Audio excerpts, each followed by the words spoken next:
नमस्कार मित्रांनो, स्वागत आहे आपल्या नवीन ब्लॉग मध्ये। आपल्याला आलेली होती बार्शी येरमाळ्याकडची ट्रिप। मग काय आपण आलो कस्टमरच्या पिकअप लोकेशनला, कस्टमरला केलं पिकअप आणि निघालो आपण डायरेक्ट रिबीट लावून। मग आलो आपण लोणी काळभोर मध्ये आल्यावर कस्टमरला कपडे वगैरे घ्यायचे होते, मग शॉपिंग वगैरे केली आणि तिथून आपण निघलो आणि थेट आलो डायरेक्ट त्या हॉटेलला। मग हॉटेलला आलो, मस्त असं जेवण वगैरे केलं, भारी होतं जेवण।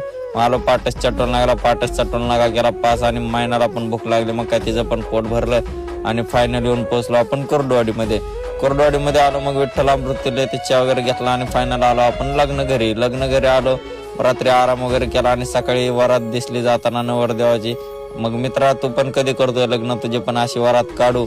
मग आपण तिथून आलो, जरा गाडी वगैरे क्लीन करून घ्यावी म्हणलं, तर हे बघा मित्रांनो कशी गाडीमध्ये बघा कसला कचरा केलाय। लोक गाड्या बुक करतात म्हणजे काय दारूच्या बाटल्या, तुम्ही काय दारूचं बार बनवता का आमच्या गाड्यांना?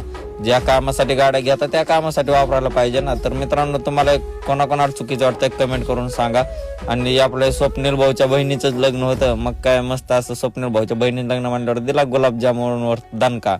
मग आपण निघलो संध्याकाळी पुण्याच्या दिशेने आणि येऊन पोहोचलो डायरेक्ट सोलापूर हायवेला आल्यावर मग सुट्टी असते का लावलं रिबीट लावला। आणि सोलापूर हायवेचे मित्रांनो कोणती जागा आहे कमेंट करून नक्की सांगा। आणि आपण फायनली पोहोचलो पुण्यात आलो। मग म्हणलं आता पटपट जाऊन आपण कस्टमरला ड्रॉप करूत आणि म्हणजे आपल्याला लवकर घरी जाऊन आराम करायचा होता। कस्टमरला गेलो ड्रॉप आणि आपण निघालो घरी। तर मित्रांनो, ब्लॉग कसा वाटला कमेंट करून नक्की सांगा।